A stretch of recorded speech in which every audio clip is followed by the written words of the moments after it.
Selamat pagi Trader Smart Indonesia. Pagi ini kita melihat ada economic calendar untuk tanggal 6 April 2021. Di jam 11.30 Australian Dollar ada RBA Interest Rate Decision.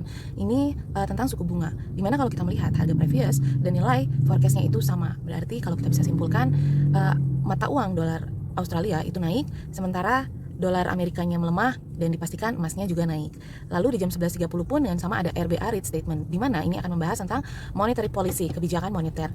Kita masih tunggu untuk nilai aktualnya di jam 11.30. Lalu di jam USD, jam 19.00 waktu Indonesia Barat ada short term energy look. Kita belum bisa melihat ya previous forecast dan nilai aktualnya. Lalu kita akan menunggu juga untuk nilai aktualnya. Dan di jam 9 ini ada job opening di jam Amerika. Kalau kita lihat previousnya 6917 di mana forecastnya 6995, yang artinya harga forecast itu lebih besar daripada previous. Berarti dolarnya akan naik dan emasnya akan melemah. Nah, kalau kita simpulkan dari fundamental ini, berarti untuk di jam Amerika, di jam Australia kita akan mengambil posisi buy untuk emas, dan untuk malamnya bagusnya kita sell. Oke, kita lanjut untuk teknikalnya. Oke, ini untuk teknikalnya. Kita menggunakan garis trendline, dimana kalau misalkan kita melihat garis trendline ini terbentuk sudah menembus ke trendline garis yang kedua. Nih, kalau kita misalkan melihat ini garis trendline-nya sudah menembus ke atas, berarti dia akan market ini secara long term-nya akan naik. Kalau misalkan kita melihat dari Fibonacci retracement-nya yang kita gunakan, ini sudah di level 1743. Lalu garis Fibonacci di 38,2%-nya di level 1784.30. Oke, kalau untuk long term-nya berarti harga emas ini masih terus akan naik nih. Oke, sekarang untuk analisa teknikal di day trade. Sekarang market bergerak ke level 1729.00.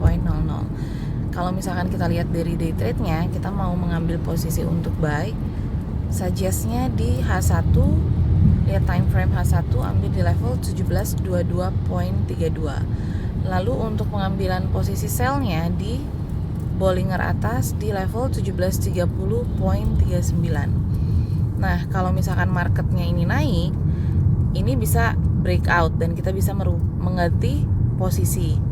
Untuk resikonya pun bisa kita lihat di H4. Dimana kalau misalkan untuk resikonya, resiko buy-nya itu berarti di Bollinger bawah ke level 1679.88. Lalu untuk resiko sell-nya itu di Bollinger atas 1745. Kalau kita lihat market ini bisa bergerak ke 1745 karena secara long term-nya market ini akan terus naik.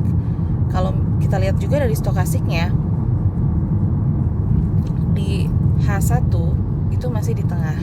Nah, baiknya kita mempergunakan analisa teknikal di mix antara stokastik dan juga Bollingernya. Diperhatikan juga untuk analisa fundamentalnya.